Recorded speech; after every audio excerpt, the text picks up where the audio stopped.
Hey, what's going on, guys? Ryan here, welcoming you back to Command Point. In today's video, we are going to be taking a look at the Invictor Tactical Warsuit and how to run it in your games of Warhammer 40,000. Just running through its datasheet quickly, the Warsuit starts off with 10 inches of movement, 3 up weapon and ballistic skill, strength 7, toughness 6, 13 wounds, 4 attacks, leadership 8, and a 3 up save.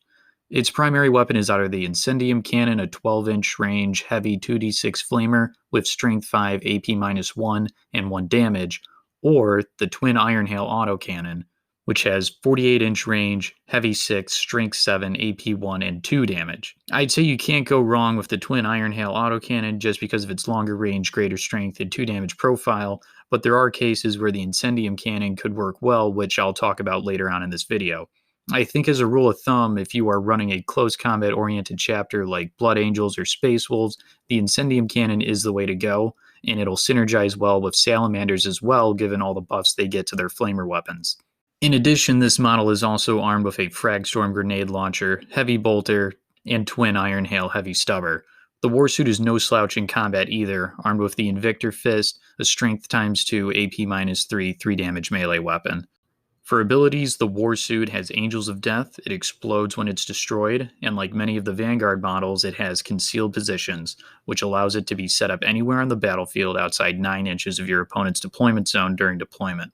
Moving on to Stratagem Synergy, there's only one stratagem from the Space Marines Codex that works with the Invictor, that being Armor of Contempt, which allows it to shrug off mortal wounds on a roll of 5 up. In terms of overall strategy, the first thing to consider is the Invictor's lack of the core keyword, meaning it misses out on a lot of the rerolls that Space Marine characters can provide. So I don't really think that using the Invictor as sort of a backline fire support unit is optimal.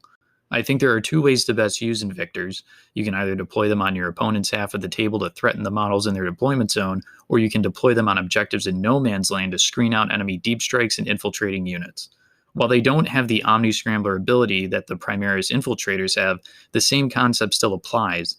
And if you equip your Invictor with the Incendium Cannon, your opponent will have to think twice about charging onto that objective you deployed it on.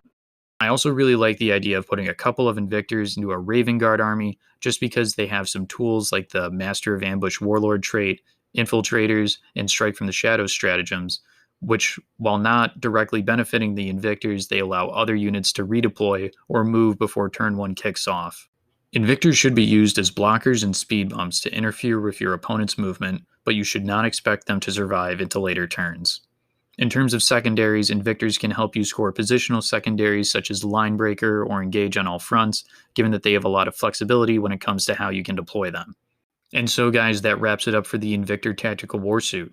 Make sure to subscribe so you don't miss out on our future 40K videos, and let us know if you guys have any strategies for the Invictor Warsuit. Put them in the comments below. A special thank you to all our patrons for supporting us, and if you enjoy this sort of content and found value in it, please consider supporting us on Patreon.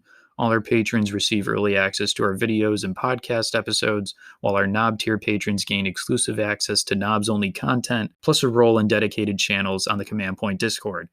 Thank you all for watching, and I hope to see you again in the next one.